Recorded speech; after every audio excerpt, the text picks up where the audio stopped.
कहानी की शुरुआत में हम 4 जवान लड़के लड़कियों को मेक्सिको के एक रिजॉर्ट में छुट्टियां मनाते हुए देखते हैं। एमी नाम की लड़की को एहसास हुआ कि उसका ईयररिंग कहीं खो गया है, लेकिन खुशकिस्मती से एक जर्मन टूरिस्ट जिसका नाम मैटियस है, उसे वो झुमका स्विमिंग पूल में मिला और उसने वापस कर दिया। बाकी सब ने उसका शुक्रिया अदा करते हुए उसे ड्रिंक्स के लिए बुलाया और वहाँ उन्हें पता चला कि मैटियस मेक्सिको अपने भाई को ढूंढने आया है, जो अपनी आर्कियोलॉजिस्ट गर्लफ्रेंड के साथ वहाँ पास में ही मौजूद एक बहुत पुराने प्राचीन खंडर में गया था। वो जगह बहुत ज्यादा रहस्यमयी है, आज तक किसी गाइड बुक में भी नहीं आई। बाकी सब भी वहाँ जाने के लिए बहुत उत्सुक हो गए, तो मैथियस ने उन्हें कहा कि चलो फिर साथ में कल।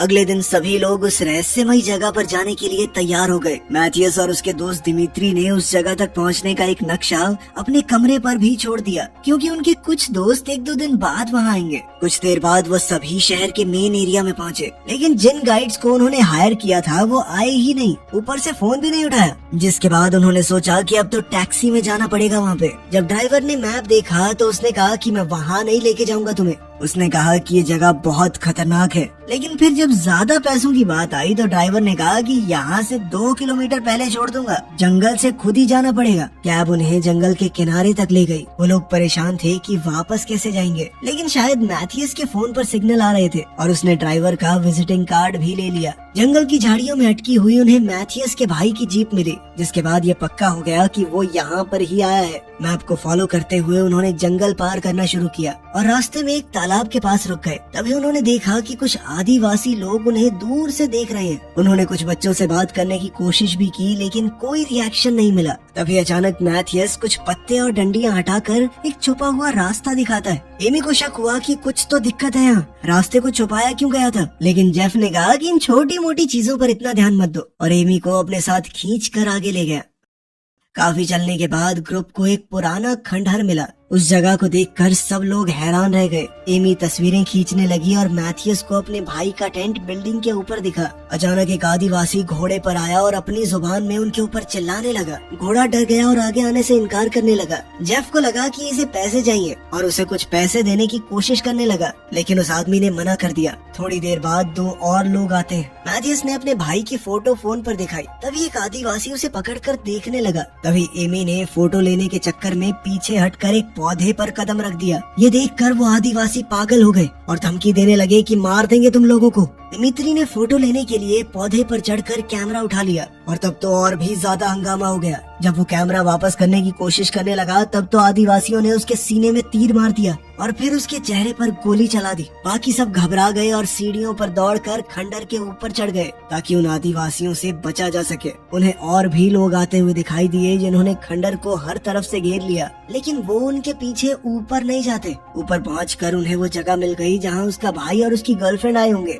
लेकिन वहां एक भी इंसान नहीं था। किसी के फोन पर सिग्नल नहीं था और मैथियस का फोन अभी भी उन लोगों के पास था। खंडहर के बीच में एक गहरा गड्ढा था, लेकिन नीचे जाने का कोई सुरक्षित रास्ता नहीं था। मैथियस ने अपने भाई का नाम चिल्लाया। तभी उसे झाड़ियों में एक पैर नजर आया। जब उसने पौधे को तोड़कर देखा तो वो उसके भाई की लाश थी। जेफ ने नीचे खड़े लोगों को देखा। वो सभी खंडर के इर्द गिर्द ही कैंप बनाने लगे। मैथियस जब अपने भाई के पास से दूर हटा तो उसके हाथ पर कुछ एलर्जिक रिएक्शन हो गया, क्योंकि उसने पौधे को छुआ था। ग्रुप बैठकर सोचने लगा कि अब क्या करना चाहिए, क्योंकि ये तो साफ था कि वो आदिवासी उन्हें वापस नहीं जाने देंगे। जेफ ने कहा कि हमें बस इंतजार करना चाहिए, क्योंकि होटल वालों के पैसे थोड़ी दिए हमने। वो पुलिस को बुलाएंगे अगर हम वापस नहीं गए तो, और दिमित्री के जो दोस्त आने वाले हैं वो भी शायद उन्हें ढूंढते हुए आ जाए। तभी उन्हें एक फोन बजने की आवाज सुनाई दी, जो कि उस गड्ढे से आ रही थी। मैथियस ने एक लालटेन उठाई और अपने शरीर पर रस्सी बांधकर नीचे उतरना शुरू कर दिया, लेकिन कुछ ही सेकंडों बाद रस्सी टूट गई और मैथियस अंधेरे में गिर गया। उन्हें लालटेन के टूटने की आवाज सुनाई दी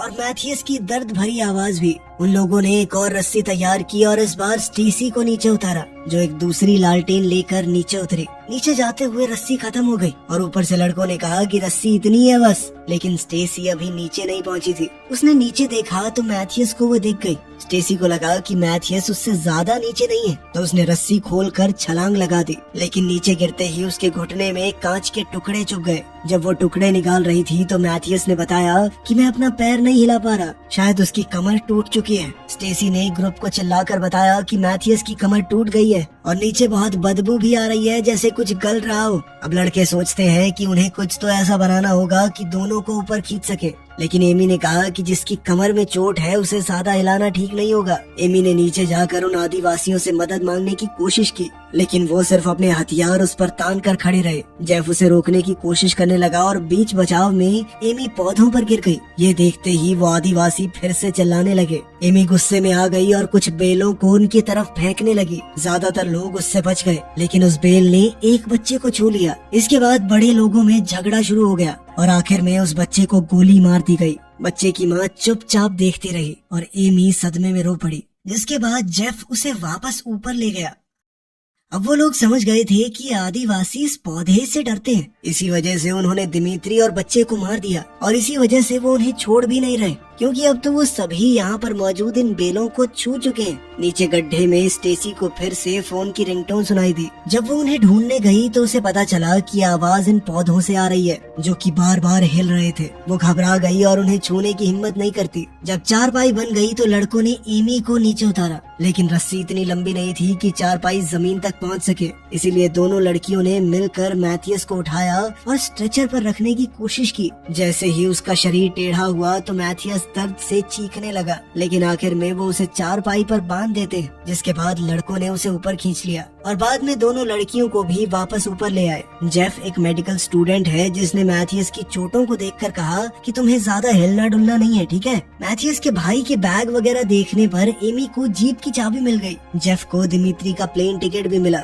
जो कल सुबह का था, और उसे यकीन था कि जब वो वहाँ नहीं पहुँचेगा तो लोग उसे ढूंढते हुए जरूर आएंगे। स्टेसी के बॉयफ्रेंड एरिक ने एक लैंप को चार्ज किया और जेफ ने मैथियस को कंबल उड़ा दिया ताकि वो रात को ठंड से बच सके। जेफ बहुत परेशान था कि कहीं मैथियस को इन्फेक्शन ना हो जाए, ऐसा हुआ तो वो मर भी सकता है। रात को ग्रुप टेंट में ही सो गया। अगली सुबह जब जेफ वाइन्स पर पेशाब करने लगा तो उसे एक कंकाल दिखाई दिया। जब स्टेसी उठी तो वो बहुत ज्यादा घबरा गई, क्योंकि उसके पैर के इर्द गिर्द एक बेल लिपट गई थी। एरिक उसे खींचकर बाहर निकालने लगा और स्टेसी चीख रही थी कि उसे कुछ हिलता हुआ महसूस हो रहा है अपने अंदर। स्टेसी अब और ज्यादा घबरा रही थी, क्योंकि उसके घाव के अंदर भी बेल उग रही थी। वो चीखते हुए एरिक से कहती है कि पूरी निकाल दो, ये बाहर निकालो इसे। एरिक ने बड़ी मुश्किल से बेल को खींचकर बाहर निकाला, लेकिन स्टेसी चिल्लाती है कि उसे अभी भी अंदर कुछ महसूस हो रहा है। जेफ समझ गया कि पौधे का पोलन उसके कपड़ों और जिस्म पर चिपक चुका है, इसीलिए बेल अब उसके अंदर उगने लगी है। अब तक सब लोग समझ चुके थे कि ये पौधे शापित हैं, और अगर उन लोगों ने दिमाग से काम नहीं लिया तो वो उनका शिकार कर देंगे।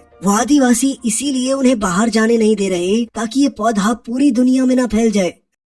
इसी दौरान मैथियस ने भी कहा कि मेरे साथ कुछ तो गड़बड़ है। एमी ने मैथियस के पैर से कंबल हटाया, जिसे देखकर सब शॉक हो गए। उसके दोनों पैरों को पूरी तरह से बेलों ने जकड़ लिया था। मैथियस दर्द से करहा रहा था। जेफ कहता है कि अगर बेल अंदर तक पहुंच गई तो उसकी जान खतरे में है। जेफ ने तुरंत एमी की मदद की बेल को निकालने में, लेकिन अब उसके पैर पर इतने ज्यादा घाव हो गए थे कि सब साफ करना बहुत मुश्किल हो गया। उसी वक्त गड्ढे के नीचे से फोन बजने की आवाज आई, जिसके बाद एमी और स्टेसी टॉर्च लेकर नीचे उतर गई। फोन की आवाज एक गुफा से आ रही थी, इसीलिए उन्हें मजबूरन बेल पर पैर रखकर आगे बढ़ना पड़ा। टनल के अंदर उन्हें एक आर्कियोलॉजिस्ट, जो शायद मैथियस के भाई की गर्लफ्रेंड है, बेल में उलझी हुई मिली। जब उन्होंने उसे घुमाया तो पता चला कि वो मर चुकी थी। उसके हाथ में एक फोन था। लड़कियों ने तुरंत उसे पकड़ लिया, लेकिन देखा कि वो तो पहले ही टूट चुका है। अचानक फिर से रिंगटोन बजने लगी। एमी ने ध्यान से देखा तो समझ आया कि आवाज तो बेल के फूलों से आ रही है, जो वाइब्रेट करके फोन जैसी आवाज निकाल रहे हैं। जब एमी ने उन्हें छूने की कोशिश की तो बेलों ने तुरंत उसका हाथ पकड़ लिया, लेकिन काफी कोशिश के बाद उसने अपना हाथ छुड़ा ही लिया। फिर अचानक से सारी दीवारों पर बेल हिलने लगी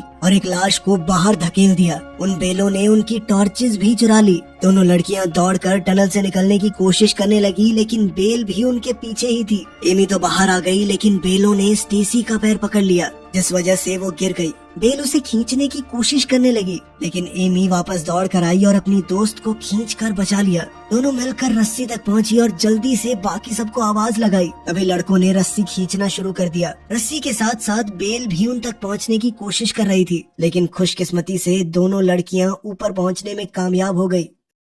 ऊपर आकर सभी लोग बैठकर डिस्कस करने लगे कि आखिर हुआ क्या। और अब आगे क्या करना चाहिए। एरिक ने कहा कि हमें यहाँ से निकलकर मदद मांगनी होगी, लेकिन जेफ ने याद दिलाया कि वो नीचे खड़े हैं ना आदिवासी, गोली मार देंगे, समझा। जेफ ने कहा कि हम यूएस सिटीजन हैं, कोई ना कोई हमें बचाने जरूर आएगा, हमें सिर्फ तब तक यहाँ पर जिंदा रहना है। इसके बाद उन्होंने खाना और पानी निकाला। सभी लोगों ने सोच समझकर सिर्फ एक एक बुड़की खाई। जेफ ने थोड़ा पानी मैथियस को भी दिया और देखा कि उसकी हालत बहुत खराब हो गई है। तब उसने सबको बताया कि देखो, अगर इसे बचाना है तो इसका पैर काटना होगा ताकि इन्फेक्शन उसके शरीर में न फैल जाए। सबके बीच में एक और झगड़ा हुआ, लेकिन मैथियस ने खुद कहा कि काट दो इन्हें। जब लड़कियां टेंट में इंतजार कर रही थी तो जेफ ने मैथियस को शराब पिलाई और उसके मुंह में एक बेल्ट डाल दी ताकि वो दर्द होने पर उसे काट सके। एरिक ने उसके पैर को पकड़कर दबाया और जेफ ने एक पत्थर गर्म करके उसकी टांग तोड़ दी और आखिरकार उसके पास जो था उससे सर्जरी कर दी। ये एक दिन में मेडिकल स्टूडेंट से सर्जन बना है, सबसे तेज डॉक्टर है ये। मैथियस चीखने चिल्लाने लगा और एरिक को उसके ऊपर वाले जिस्म को दबाना पड़ा।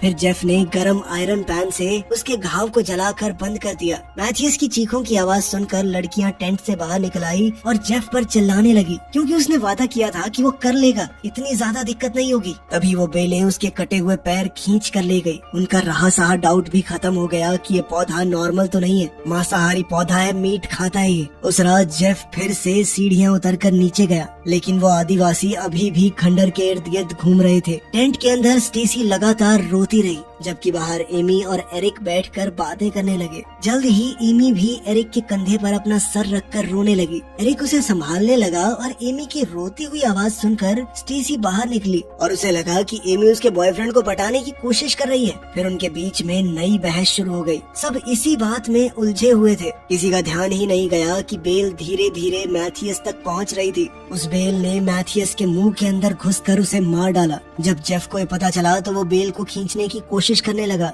तब तक बहुत देर हो चुकी थी और मैथियस मारा गया। ये देखकर स्टेसी घबरा गई और उसने कहा कि ये बेल मेरे अंदर भी है, मुझे भी मार देगी। वो छुरी पकड़कर देखने लगी कि कहीं मेरे अंदर बेल तो नहीं उग रही, लेकिन एरिक उसे रोक लेता है कि कहीं वो कुछ गलत ना कर बैठे। लेकिन स्टेसी ने गुस्से में चीख कर एरिक को दूर कर दिया। अचानक सबको आवाज सुनाई दी। बेल के फूल स्टेसी की आवाज को कॉपी कर रहे थे, उसकी बोली हुई लाइन को उसी की टोन में रिपीट कर रहे थे। अगली सुबह जेफ और एमी ने देखा कि वो आदिवासी खंडहर के इर्द गिर्द जमीन पर नमक डाल रहे होते हैं ताकि बेल को उसी एरिया तक सीमित रखा जा सके। जेफ ने बताया कि ये पौधा बहुत पुराना है क्योंकि आसपास कोई जानवर भी नहीं आता। उसी वक्त एरिक ने टेंट से बाहर आकर कहा कि स्टेसी के साथ कुछ दिक्कत है। जब उन्होंने उसे देखा तो समझ गए कि उसकी खाल के अंदर बेल हिल रही है और वो चाहती है कि उसे निकाल दिया जाए।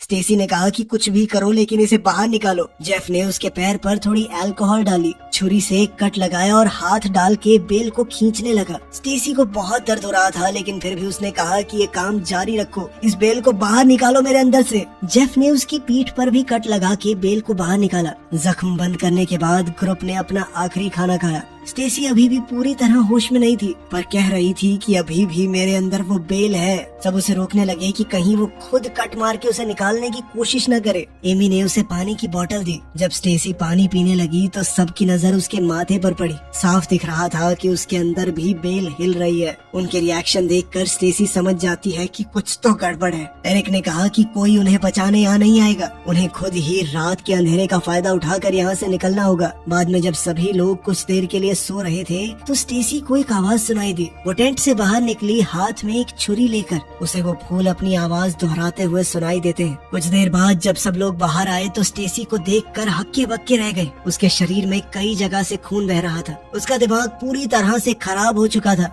वो बस बेल को बाहर निकालना चाहती थी। जब जेफ ने उसे रोकने की कोशिश की तो उसने उसके हाथ में छुरी मार दी। फिर एरिक उसे रोकता है, लेकिन स्टेसी ने गुस्से में गलती से उसके सीने में छुरा घोंप दिया। एरिक तुरंत गिरकर मर गया और ये सब देखकर स्टेसी पूरी तरह से टूट गई। कुछ ही पलों बाद वो बेल एरिक की लाश को पैरों से खींचकर ले गई। स्टेसी अब इस दर्द को बर्दाश्त नहीं कर पा रही थी और उसने सबसे दया की भीख मांगी। तभी जेफ ने आगे बढ़कर स्टेसी को मार डाला ताकि वो और न तड़पे। इसके बाद जेफ ने एमी के कपड़ों पर खून लगा दिया और उसके हाथ में जीप की चाबी देते हुए कहा कि जो भी हो जाए तुम भागना बंद मत करना। फिर वो एमी को उठाकर नीचे ले गया और जमीन पर गिराकर ऐसा दिखाया जैसे वो मर चुकी हो। जाने से पहले पहले जेफ ने हौले से एमी को अलविदा कहा। फिर जेफ वहाँ से थोड़ा साइड में जाकर उन आदिवासियों से बात करने लगा ताकि उनका ध्यान अपनी तरफ खींच सके। जब उसने देखा कि मैं इन लोगों को काफी दूर ले आया हूँ, तभी अचानक उसने आगे कदम रखा और जोर से एमी का नाम पुकारा। ये सुनकर एमी तुरंत वहाँ से भागने लगी। दूसरी तरफ आदिवासियों ने तुरंत ही तीर चलाकर जेफ को मार डाला। जब वो बेल जेफ को पैरों से पकड़कर खींचने लगी